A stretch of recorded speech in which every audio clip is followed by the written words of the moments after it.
श्री ज्ञानदेव तुकाराम मौली ज्ञानेश्वर महाराज की जय। जगद्गुरु तुकाराम महाराज की जय। एकनाथ महाराज की जय। सद्गुरु जोग महाराज की जय।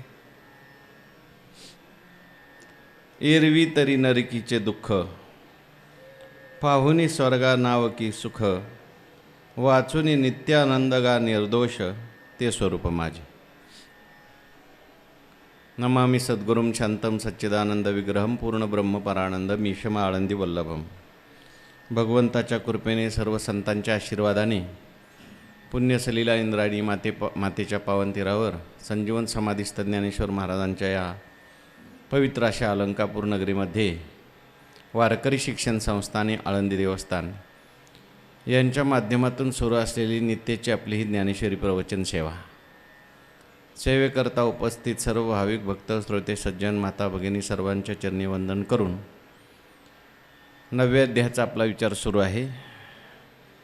भगवान श्रीकृष्ण परमात्मा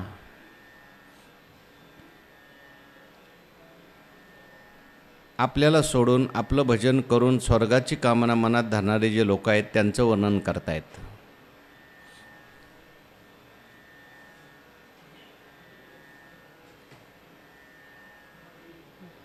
यज्ञासारखं पवित्र कर्म करून सुद्धा मनामध्ये जर स्वर्गाची कामना असेल तर ते यज्ञासारखं पवित्र कर्मसुद्धा पुण्यात गणलं जात नाही, पापात गणलं जातं।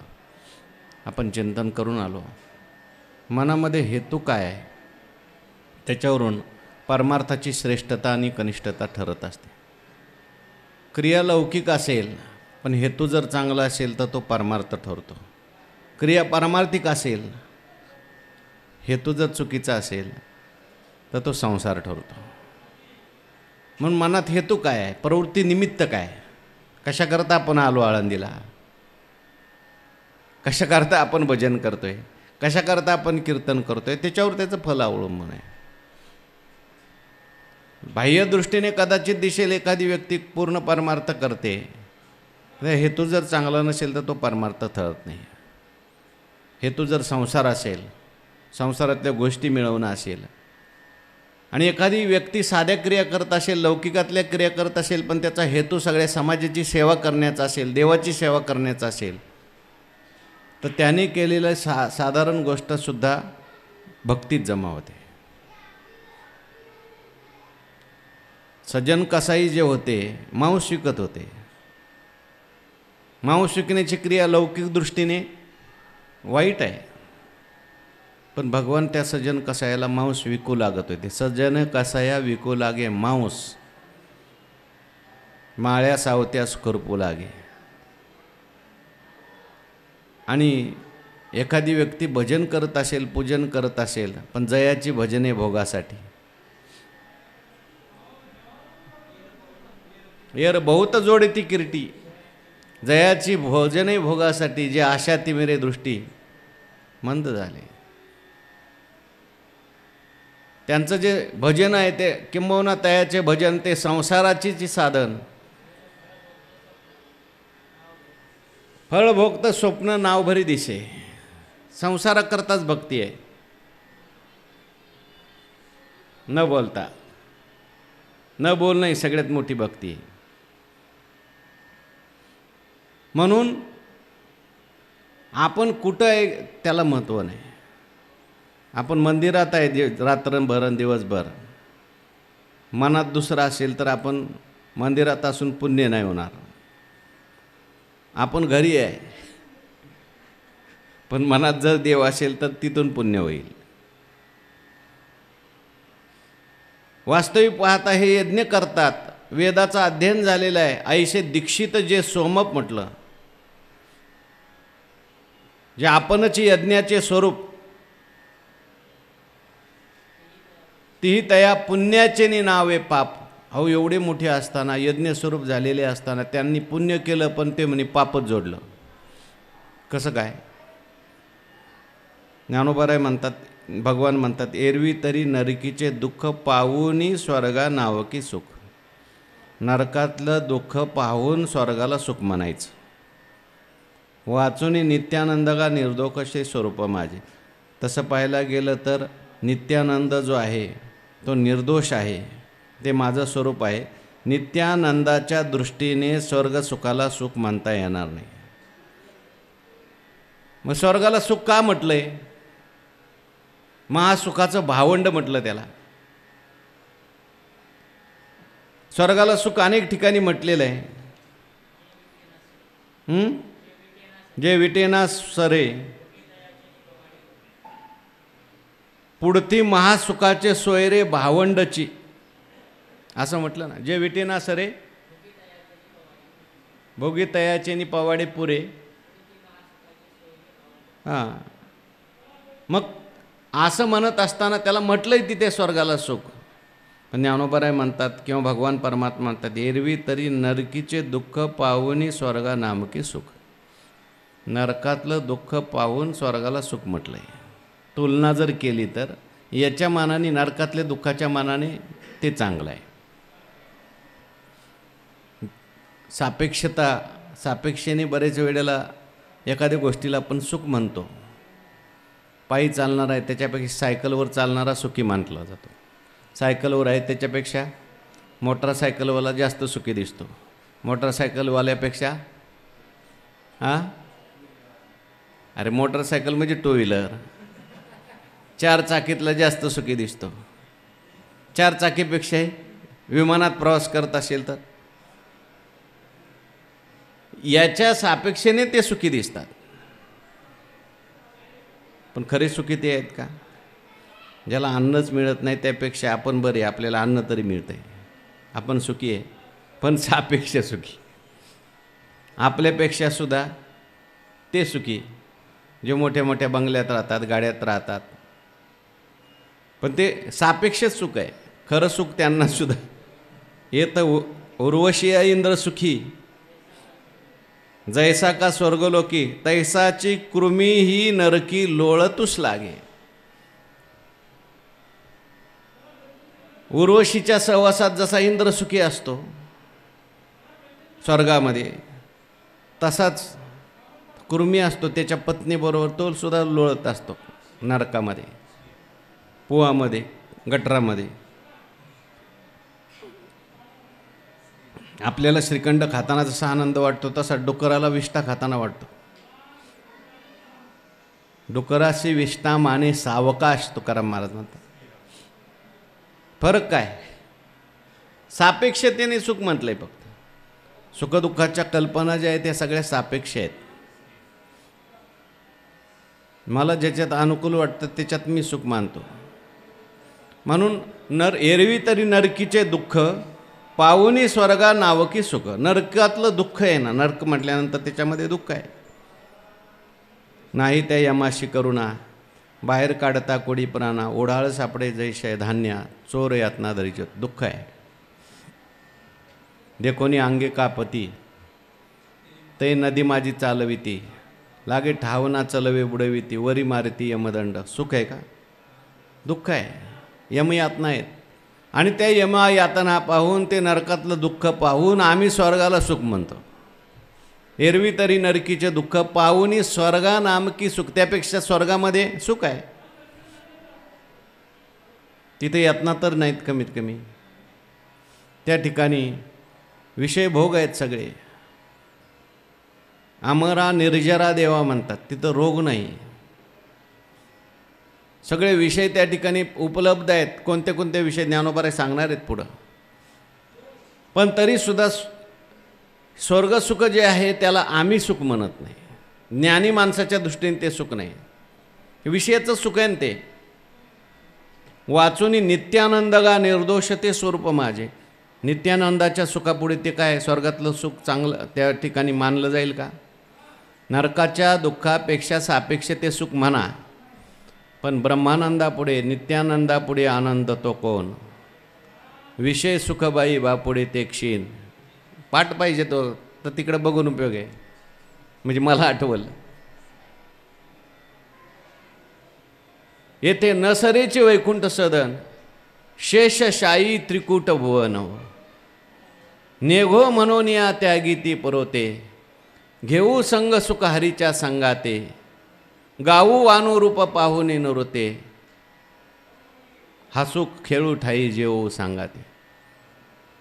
स्वर्ग भोगतेही न लगती आसार, होते क्षणे क्षणा माझी होते क्षणे, जाती क्षणेचे नैश्वर. हे ते हरी संगे क्रीडो निरंतर, सर्व सुखाचं हा जोडला गरो. निळोबर आहे.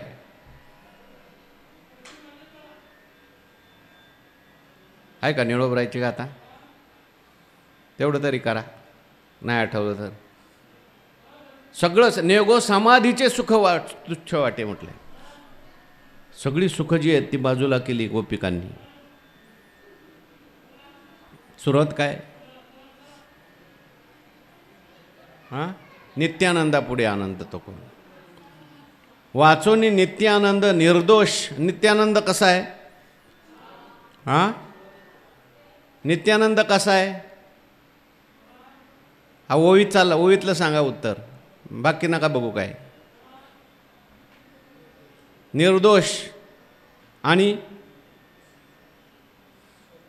स्वरूप माझे. नित्यानंद हे स्वरूपातलं सुख आहे. नित्यानंद जो आहे तो निर्दोष आहे. विषय सुखामध्ये, स्वर्गाच्या सुखामध्ये दोष आहेत. काय विषय सुखामध्ये दोष आहेत सांगा बरं? नित्यानंदाला निर्दोष का म्हणायचं आणि विषय सुखाला दोषयुक्त का म्हणायचं? काय चालतं का डोकं? हां,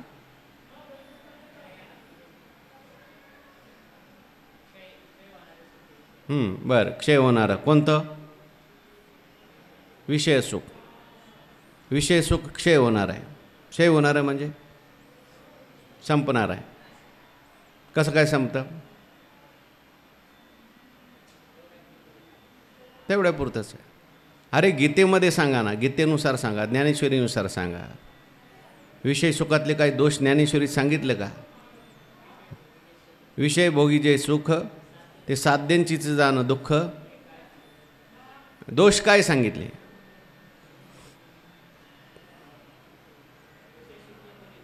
हां,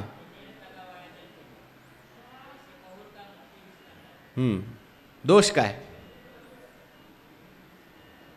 एही संस्पर्श ज्या भोगा, दुःख योन एवते आद्यंतवंत कौंते. हा दोष आहे त्याच्यातला. आणि संस्पर्श ज्या, हा दोष आहे. स्पर्शाने निर्माण होणार आहे, इंद्रिय आणि विषयाच्या भेटीत होणार आहे, आणि म्हणून ते आद्यंतवंत आहे. कारण विषय इंद्रिय यांची भेट नित्य असते का? ते आद्यंतवंत आहे. आदी आणि अंतवान आहे. भोगता लागतो, भोग लागतो, भोगण्याची इच्छा लागते.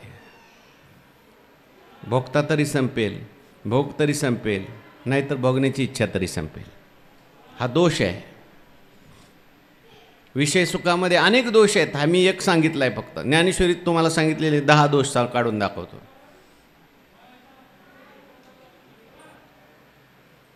विषयाच्या सुखामध्ये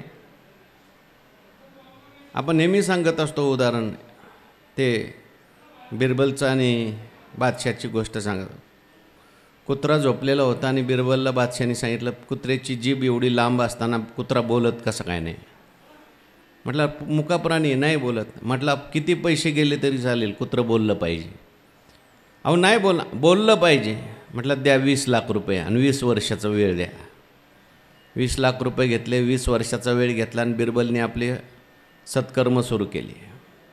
लोक म्हणायला लागले, अरे बिरबल 18 वर्ष झाली, आपलं 18 वर्षाने एवढे पैसे घेतले आणि जर कुत्रा बोलला नाही तर तुला फाशीला जावं लागेल, तुरुंगात जावं लागेल. तो म्हटलं कुत्र्याला किती वर्षाने बोलवायचं आहे? 20 वर्षाने.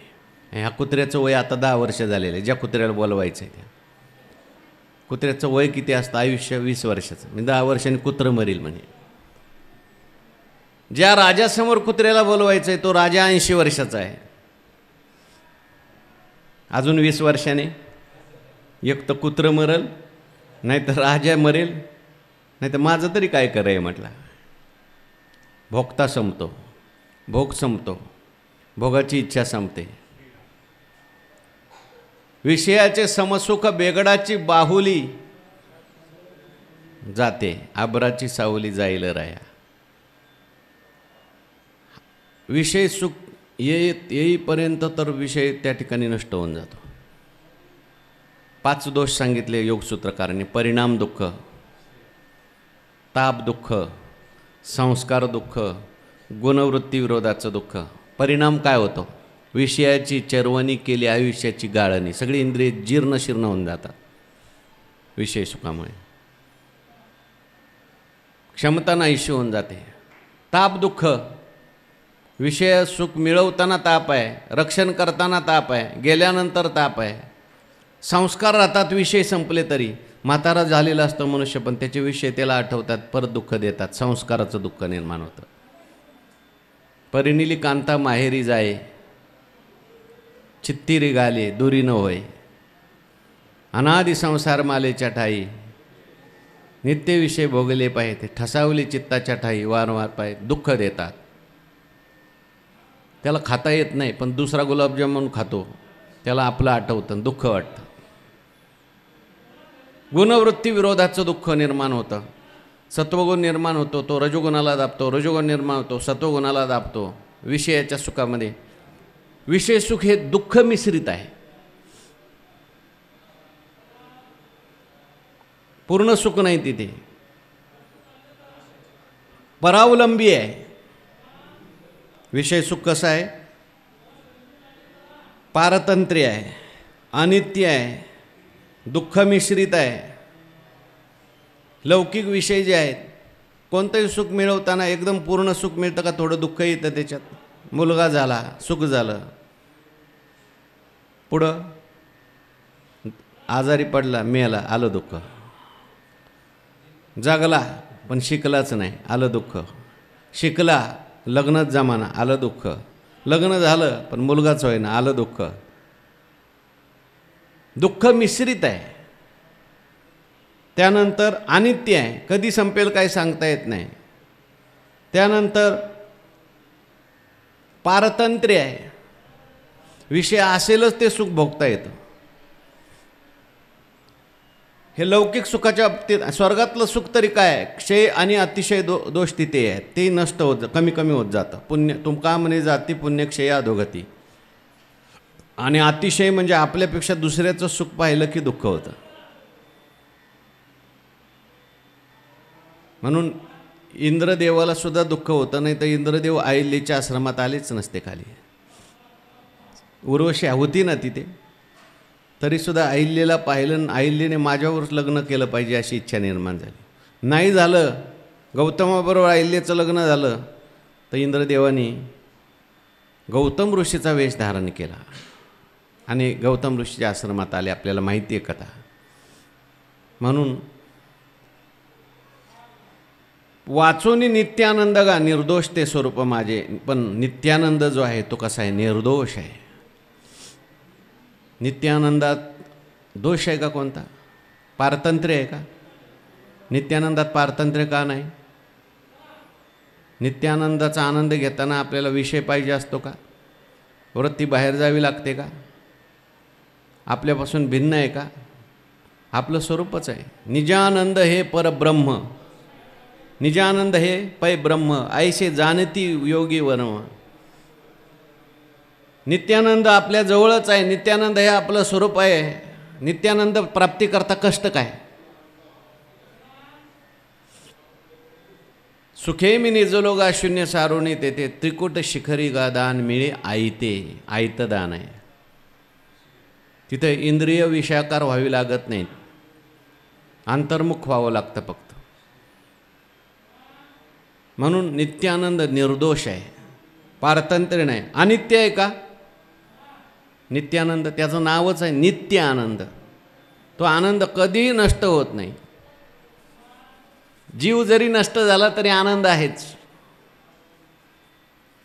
कितीतरी ठिकाणी ज्ञानेश्वरीत त्या नित्यानंदाचं वर्णन केलं आहे. मी प्रवचन करतो त्यावेळेस तुम्ही ओव्या शोधत जा. नुसतं ऐकू नका, त्याचा रस नका घेऊ ऐकण्याचा सुद्धा. का नित्य जे निष्कंप अनावृत्त धर्मरूप सुख जे उमप अद्वितीय. अद्वितीय सुख आहे. ज्या ठिकाणी कुठल्याही प्रकारे क्षय नाही, असा आनंद आहे. त्या आनंदाचं वर्णन केलं. जो अंगातील आनंद सुरते विन न लविता ऊस ते जैसेने असे रस तेथीचा मिठांश तोची जाणे का न सज्जिता विना तो नादू जो आबोलना तया तेनेची जाना हो हो होआवे लागी नाना न साधिता रांदिता रस सोये ते गोडी जैशी का पा आहे हे पाहणे तैसे नोहे आणि काजोगी तैसे सुखपणा येवो लाजे आपुले सुख पावो ते अनिका चाखो सो येईल काही. ज्ञानोबराय अमृतानुवाद बोलतात. न लविता ऊस ते जैसेने असे रस. ऊस लावायची गरज नाही, रस घ्यायचा आहे. तुम्हाला फार ऊस लावावा लागतो, मग तो चारक्यात टाकावा लागतो, मग काढा आणि मग घ्या. विषयाचं सुख घ्यायला एवढं करावं लागतं. इथं ऊस लावायचा नाही, रस चालू झाला. हा रस आनंदाचा. घोष करा हरिनामाचा. कोण हा भाग्याचा. पाठ पाहिजे त्याला, कानपाट असून चालणार नाही. रोज त्यासाठी अभंग वाचले पाहिजेत, मालिका वाचली पाहिजे, गाथा रोज 100 अभंग वाचले पाहिजेत. ज्ञानोबराय म्हणतात न सज्जिता विना तो नादू जो आबुलना. विना लावला नाही, नाद चालू आहे. हां अनु हात वाजती टाळ अनु क्षीर गीत रसाळ अनुभव तन्मय सकळ नामा म्हणे केशव कृपा. चरण नसता वाजे धुमाळी ज्ञानदेवाची कांती सावळी गा.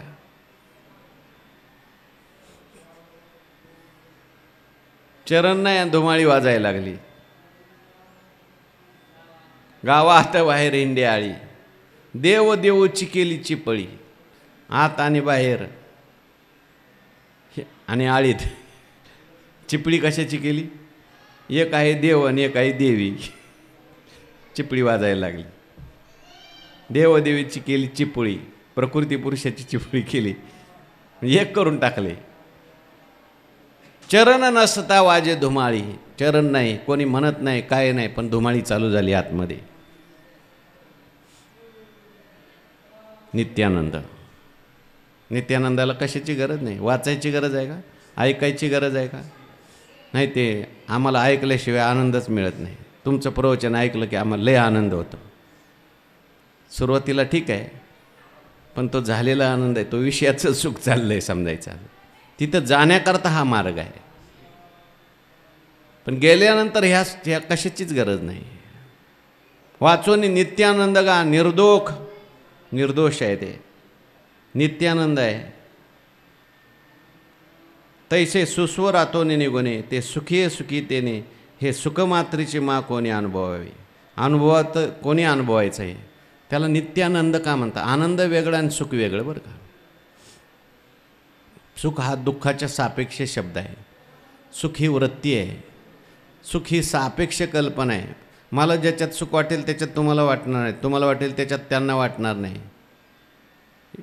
प्रत्येकाच्या कल्पनेनुसार सुख दुःख बदलत राहतात. सुखाच्या कल्पना बदलत, पण आनंद एकच.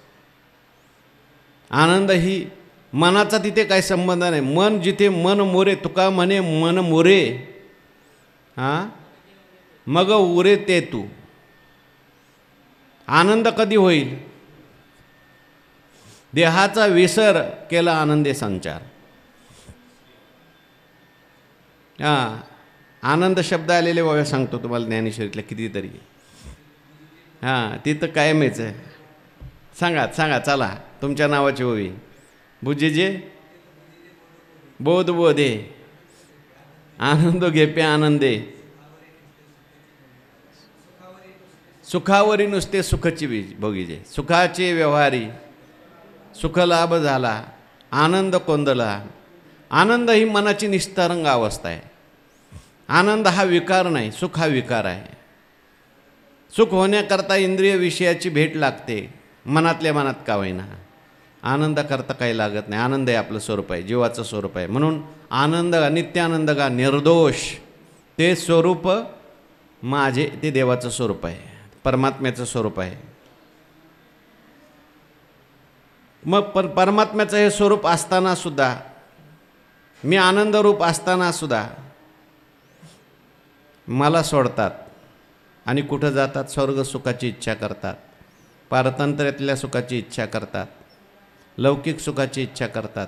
भगवान म्हणतात, मज येता पैसुभटा या द्विविधा गा आव्हाटा, स्वर्गो नरको या वाटा चोराची. या चोराच्या वाटा आहेत. कोणत्या? स्वर्ग आणि नरक. माझ्याकडे येत असताना हे सुभटा, सुभटा म्हणजे चांगल्या योद्ध्या, तो योद्धा आहे चांगला. इथं योद्धा लागतो. वाट निवडण्याकरता सुद्धा, चांगल्या वाटेने येण्यासाठी सुद्धा धीर माणूस लागतो. कोणाचंही काम नाही. बहुतेक सगळे कोणत्या वाटेने जातात? चोराच्या वाटेने जातात. पण तू सुभट आहेस, तू तिकडून जाणार नाही मला माहिती आहे, म्हणून सुभटा. या द्विविध गा आवाटा, या दोन वाटा आहेत. त्या काय आहेत? आवाटा म्हणजे आडवाटा आहेत. कोणत्या दोन आडवाटा आहेत? स्वर्ग नरको या वाटा चोराच्या. स्वर्गाची एक वाट आहे, नरकाची एक वाट आहे, आडवाटा आहेत, चोराच्या आहेत. माझ्याकडे येत असताना कधीकधी मनुष्य या आडवाटेने जातो. एका आडवाटेने गेल्यावर स्वर्ग भेटतो आणि एका आडवाटेने गेल्यावर नरक भेटतो. पण या दोन्ही वाटा कोणाच्या आहेत? चोराच्या. म्हणजे हां, अज्ञानी. ह्या चोराच्या वाटा का म्हटलं? ह्याला स्वर्गाची वाटेला चोराचे. चोर कोणाला म्हणतात? चोर कोणाला म्हणतात व्यवहारात? दुसऱ्याची वस्तू आपली म्हणतो, त्याला न सांगता घेतो, तो चोर. आडराण्याने जातो तो चोर. सरळ वाटेने चोर. चोर कधी सरळ वाटेने येत नाहीत. माणसं असतात ना, ते आड रस्त्याने येतात. सरळ रस्त्याने यायचं नाही, आडवाटेने चालले म्हणून चोर. आणखीन यांना चोर का म्हणायचं? हां,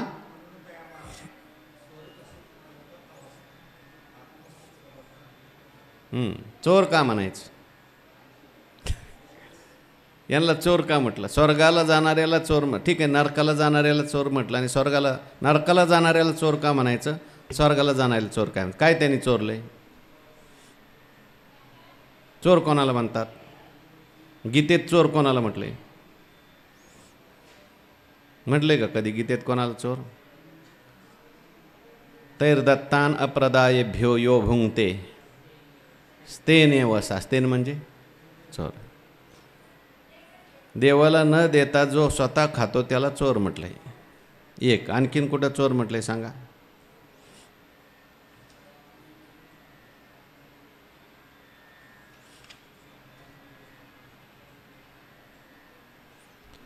चोर का म्हटलं? नरकाला जाणारे त्यांना चोर का म्हटलं? आणि पारमार्थिकदृष्ट्या विचार केला असता जीवाने देहादी संघातन होणारे शुभ कर्माचा अभिनिवेश घेऊन त्याच्या फलाची इच्छा करणं चोर.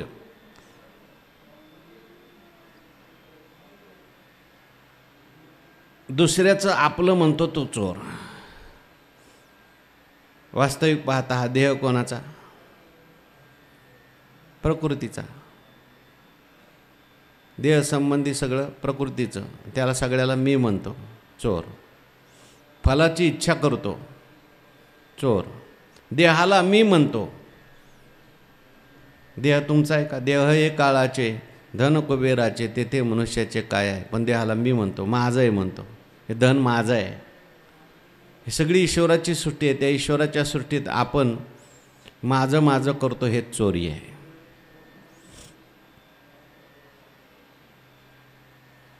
म्हणून असे जे चोर आहेत त्यांचं सर्वस्व हाणूक केलं जातं. ते आपाव थोर आहे जे हातीचे सकळ जाये, प्राप्तही न लाहे भोग भोगू. प्राप्तसुद्धा भोग त्याला भोगता येत नाही. सगळं निघून जातं चोर. वास्तविक पाहता मी आणि माझं म्हणतो, चोर नसताना सुद्धा. नाथ महाराजांनी उदाहरण दिले, जो न करिताची चोरी मी चोर म्हणे राजद्वारी, तो मारिजे लहान तोरी तैशी परी जड जेवा. प्रकृतीचे कर्म आपुले माथा, घेऊनी नाचे अहम ममता. प्रकृतीचा आपल्यावर घेतो चोर. उदाहरण सांगितलं होतं. जो न करिताची चोरी याने केली नाही, मी चोर म्हणे राजद्वारी, पण राजद्वारात गेला आणि मी चोर आहे म्हणायला लागला.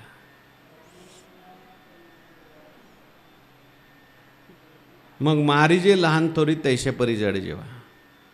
तसं आता या ठिकाणी भगवान परमात्मा सांगतात, स्वर्ग नरको या वाटत. आता नरक ही चोराची वाट का? नरकाला कोण जातं? प्रमाणात बोलायचं आहे, शब्दात नाही बोलायचं. नरकाला कोण जातं? खंती ते न करा कोणी गाढव कोता नाही, तो पण नाही. नरकाला जायचं प्रमाण पाहिजे. नरका जावे तरी पापे आचरावी, कथा न करावी विठोबाची. पापाचं आचरण करतो तो नरकाला जातो. आणि पापाचं आचरण करतो म्हणजे चोर.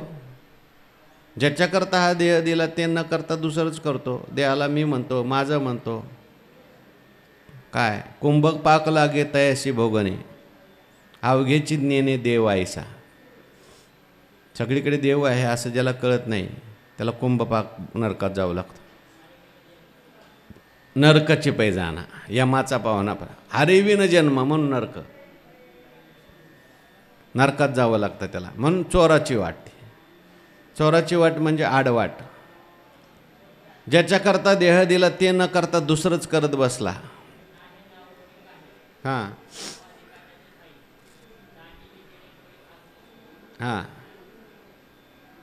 चोर नरकाची वाट. बरं ठीक आहे, नरकाला तुम्ही चोराची वाट म्हटलं, पण स्वर्गाला म्हणजे स्वर्गही चोराचीच वाट आहे. कसं काय?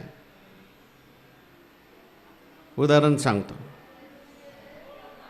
स्वर्गा पुण्यात्मके पापे येजे, पापात्मके पापे नरका जायजे, मग माते जेने पाविजे ते शुद्ध पुण्य. त्याला चोराची वाट का म्हटलं? आडवाट का म्हटलं? ते म्हटले स्वर्गा पुण्यात्मके पापे येजे. स्वर्गाला जरी गेला तरी सुद्धा मला चुकला ना, आणि मला चुकला म्हणजे चोरी केली, तो आत्मघातकी आहे, तो चोर आहे. मला कर्म अर्पण करायला पाहिजे होतं, त्याने कर्म मला अर्पण न करता आपल्या कामने करता कर्म केलं. म्हणजे मला माझं न देता आपण घेतलं. चोर. यज्ञ कशा करताय? भगवंताच्या प्राप्ती करा. पण मला यज्ञातलं कर्म समर्पित केलं का? नाही. यज्ञातून मला संतती मिळाली पाहिजे, संपत्ती, मला स्वर्ग मिळाला पाहिजे, म्हणून आपल्या कामने करता माझा उपयोग केला, यज्ञाचा उपयोग केला. चोर. धनाचा उपयोग केला. चोर. स्वर्गा पुण्यात्मके पापे येईजे. स्वर्गाला येण्याकरता पाप आहे का पुण्य आहे? पुण्यात्मक पाप ज्ञानेश्वर महाराज म्हणतात. म्हणजे पुण्य दिसतंय ते, पण ते पुण्यात्मक पाप आहे. ते पुण्य ऐसे म्हणता पुढे म्हणणार आहेत. का त्याला पुण्य म्हणायचं नाही? का त्याला तुम्ही पाप म्हणता? ज्ञानोबाराय म्हणतात माझी प्राप्ती, भगवान म्हणतात माझी प्राप्ती होत नाही ना, माझ्यापासून दूर चालला ना, विषय भोगात अडकला ना, म्हणून स्वर्गा पुण्यात्मके पापे येजे. आणि पापात्मक पाप असेल तर नरका जाई. यज्ञ करून 100 यज्ञ करून स्वर्गाची इच्छा करणं पुण्यात्मक पाप, आणि यज्ञच न करणं, निषिद्ध कर्म पापात्मक पाप.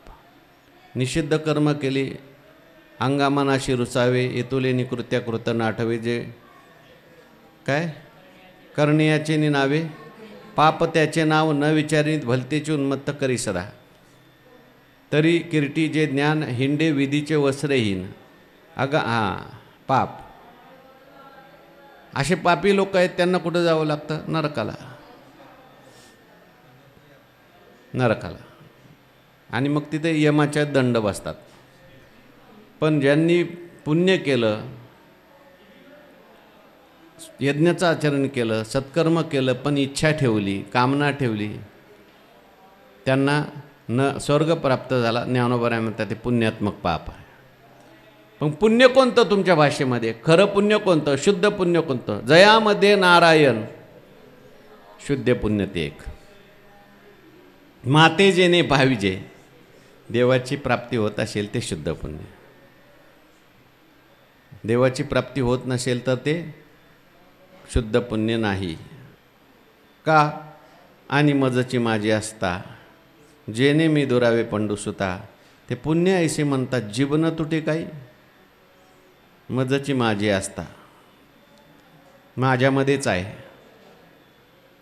संपूर्ण जग माझ्यामध्ये आहे, सगळे जीव माझ्यामध्ये आहे. सुवर्णाचे मणी केले, सोन्याचे सुती होईल, ते असे म्या जग धरले सभा अभ्यंतरी. जीव वास्तविक पाहता माझ्यामध्येच आहे, माझाच अंश आहे, मत स्वरूपच आहे, माझ्याहून जीव भिन्न नाही. आणि असं असताना सुद्धा मजची माझी आस्था. हे आता बाहेर मियाची कोंदली, जग निखिळ माझेची ओतले. पुढे ना का झाली? येणार आहे.